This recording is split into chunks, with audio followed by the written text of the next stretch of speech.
Hello, welcome back. I'm Tanya from Tanya's Witchy Kitchen, and how are you doing today?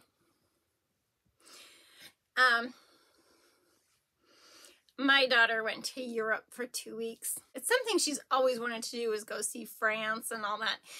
She didn't quite get her wish. Well, she did go to France. She got me this scarf. Isn't that pretty? Yes.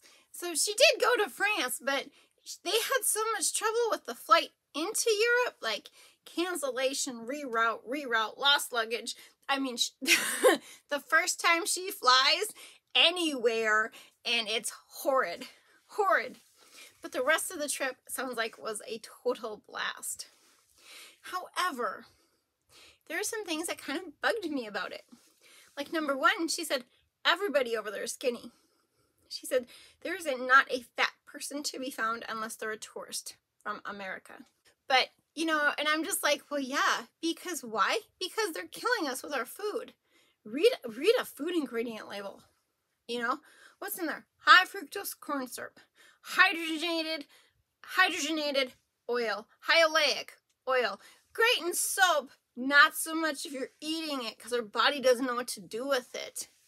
It does something just bad, you know, basically starts to shut your body down and makes you to be sick and sicker and gain weight, and you can't get rid of it and all these things, right? I'm not lying to you. You know, everything they don't allow in their country, the U.S. allows in our food. Seriously. She said she never drank so much Coke in her life. Up here where I live, we call it Mexican Coke, because my son used to work at Coca-Cola bottling, and would bring home the bottled pop, which is what we call Mexican pop, because it's made with cane sugar, not the high fructose corn syrup. And my daughter said she had never drank so much Coke in her entire life as she did over there. She said it was so good. And it is, you know. Unless you're addicted to high fructose corn syrup, you're going to have an issue. But, yeah, seriously. The second thing that really torqued me was their kids only go to school 3 hours a day. Not only are they learning the basics like our kids do, they are also learning to speak English. So they have a foreign language. I can't remember if they start it in... Well, I can't remember now if it was 4th grade. Yeah, so they're learning a foreign language. They go 3 hours a day through the elementary school, and then 5 hours, 6 hours, something like that, when they're in high school. Okay, high school only, guys. So yeah, it's kind of perturbing because it's like they can get all this done. They can hit their science, their math, their reading, everything, probably like a block system, but they still do it and they get done. And if they need extra help, there's help in the afternoons for those kids, and you know. But she had a blast. It was so fun to see them excited and come home, and it was so nice to see her home. I worried just a little bit. Of course I did. But yeah, it was super cool, and she brought home lots of gifts for everybody, and so yeah. But yeah, I mean, I'm just kind of, you know, the U.S. is supposed to be the leading country, and they do actually watch a lot of stuff that goes on in the U.S. very closely. We're basically the laughingstock of the world because of how screwed up we are and our people are, and we just follow like sheep. Boy, that is weird when I do that. Okay, but anyway, I was told I chit-chat too much. There's too much chit-chat on this channel and not enough soap information. And if you recall, I always said probably you shouldn't follow me about soaping and how to soap, because I do stuff different and backwards, and, you know, you can look for me for ideas or creativity, but, but anyway, today we are doing a soap. Another fall soap. It is the apple cinnamon soap. So we will talk about it in the video. 3 things. Dream big, be true to you. You are worth it. And let's go check out the new fall apple cinnamon. And to our soap, apple cinnamon. So I'm just going to mix up my oils that contain my kale and clay. I'm just going to mix them up a little bit to get the clay dispersed. And then add my lye water solution. That is where the sodium hydroxide and the water and whatever other additives you have. And I'm adding this slowly because this has a lot of stearic acid in it. But I didn't bring my recipe with me. I just brought my notes. Yep, but I can tell it does because of my slow pour there. Usually I just dump it in, but yeah, got to do it slow or else I have to do it backwards. Otherwise I just have a big lump of mess. And there is that theory where you just keep mixing. But my fragrance oil is already in the colors because my greens contain my apple fragrance and the gold and copper contain my cinnamon fragrance oil. Okay, so starting with the gold right there, this is going to be a double bowl drop swirl thingamajig. What do I call it? Drop swirl, double bowl, drop swirl. Yes, double bowl drop swirl. There we go. That one is copper sparkle. Is it copper sparkle or is it just copper mica? I don't know. Those are both from Brambleberry. And then my greens, the first one is Kermit green.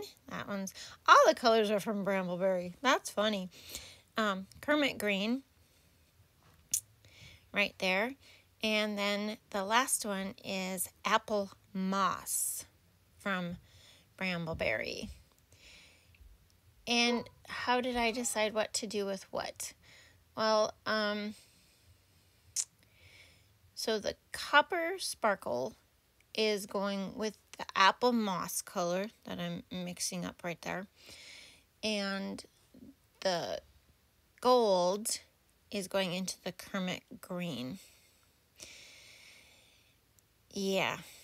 It was a process to figure out. It took me a little bit. It was just like, how am I doing this? Why am I doing this? And how is this going to work? So, yeah, I had to think for a minute what was going with what. So, yes, the apple moss, which is a really pretty green, and the copper sparkle. And I will drop swirl the copper into the apple moss. So there's like 4 ounces of the golds and the copper, and there's like roughly 10 ounces of each of the greens. Okay, so it's over twice as much of the green versus the pretty copper sparkle. Okay, so yes, so we're gonna do the same thing with the beautiful Kermit green and do another bowl swirl with that.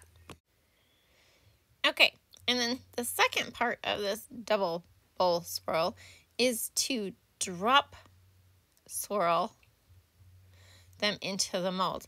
Now, it's not going to be an actual drop swirl where you're putting in 1/3 of the batter or more and then just dropping it on the top half, kind of like I did for Ghost Train almost.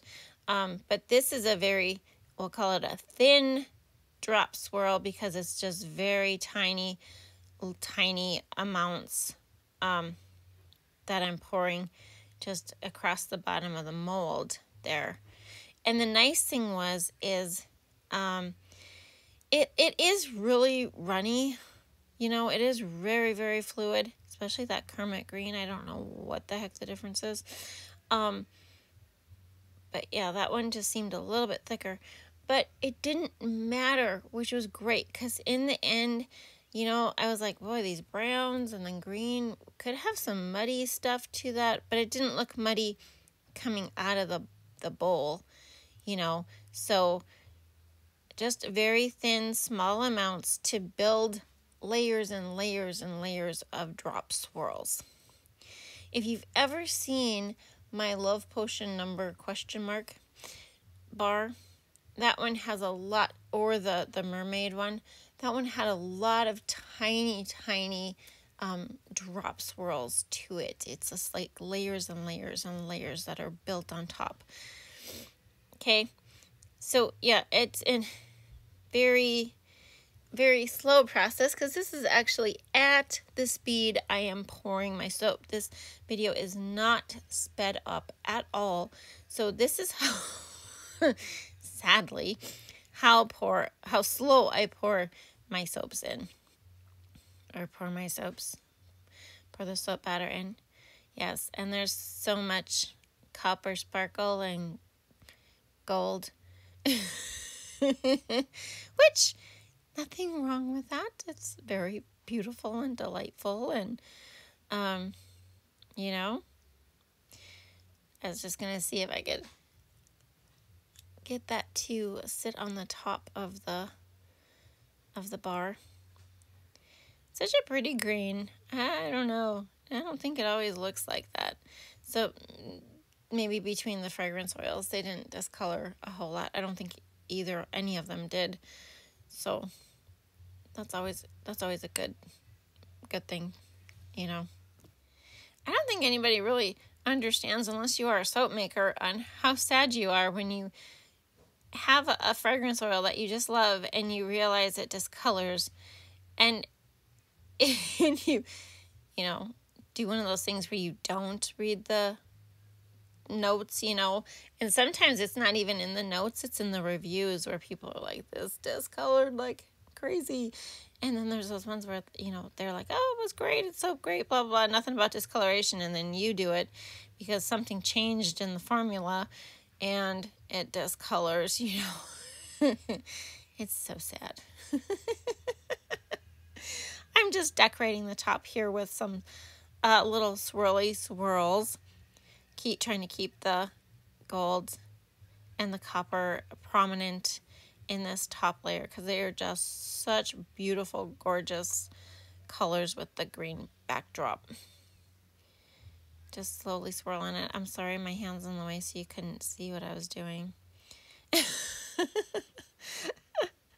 I thought I had my filming down good, and I'm just like, oh, I don't know. Maybe if I put it behind the table, that could be I'd probably be scratching the window every time I moved my thing. You know, my stand. Oh, but there we go. That's really pretty. Wipe off the mold a little bit. We're going to pop and gel this sucker. Really pretty, isn't it? And look at this bar. This is a nice bar. This is a nice, solid, shiny, beautiful, smooth bar of soap. Put that in your shower.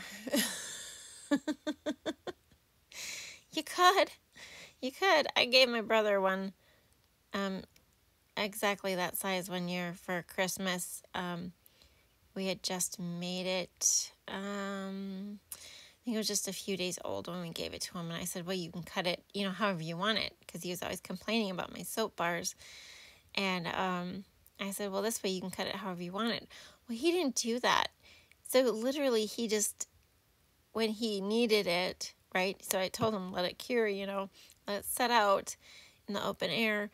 And he just cut hunks off of it.